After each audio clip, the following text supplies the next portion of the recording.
Dame i gospodo mlađeg i starijeg uzrasta, proslavili smo 200-godišnjicu prevoda naših bajki, 200-godišnjicu od kako je bosansko-hercegovačka književnost za djecu dio svjetske književnosti. Nezaobilazni putokaz kroz svako književno djelo, pa i kroz bajke su likovi, vrijeme i prostor. Kao likovi javljaju se ličnosti iz mašte, čarobnjaci, divovi, vile, patuljci, a upravo imam jednu ličnost koja je začarana i koja je dokaz moći čarobnjaštva, koja može opet da se pretvori u nešto što je dobro, o čemu ćemo reći na kraju ovog našeg druženja. Dakle, ovo što jeste u mom krilu, to je slon, kao što vidite, ali taj slon nije bio oduvijek slon, on je zapravo jedna začarana vjeverica. Vjeverici je ponestalo oraha, ona je u slastičarni vidjela tufahiju, a na vrhu tufahije bio je orah. I onda je ona nekako našla način da se domogne tog oraha, a slastičar koji je bio pravio čarobne kolače i praveći čarobne kolače, otkrio da ima i druge čarobne moći, začarao je vjevericu kao što vidite, u slona. Bosansko-hercegovačke bajke na najbolji mogući način opravdavaju tezu Rožerka Joa, inače su održani brojni simpoziji, brojne debate o tome šta je bajka, šta je dječja književnost, i dok te debate o samom terminu dječja književnost još uvijek traju, za bajke su konstante o prožimanju stvarnosti i mašte.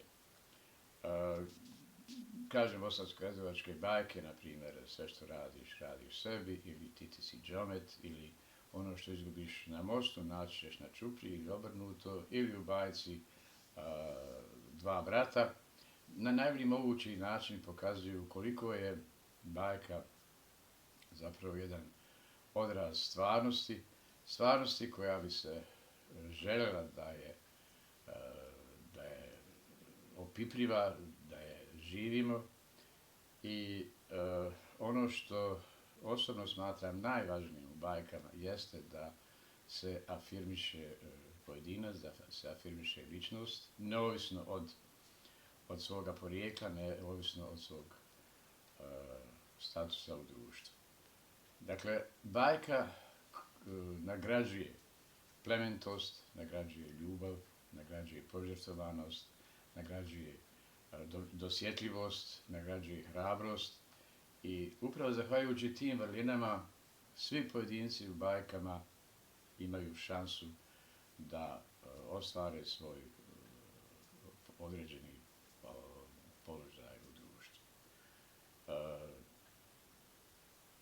Za razliku od drugih književnih rodova, bajka dakle ima konstante i vremena i prostora i mnogo sadržaja koji se mogu naći u zapadnoevropskim ili u evropskim bajkama uopšte, mogu se naći i u azijskim bajkama ili bajkama drugih kontinenata.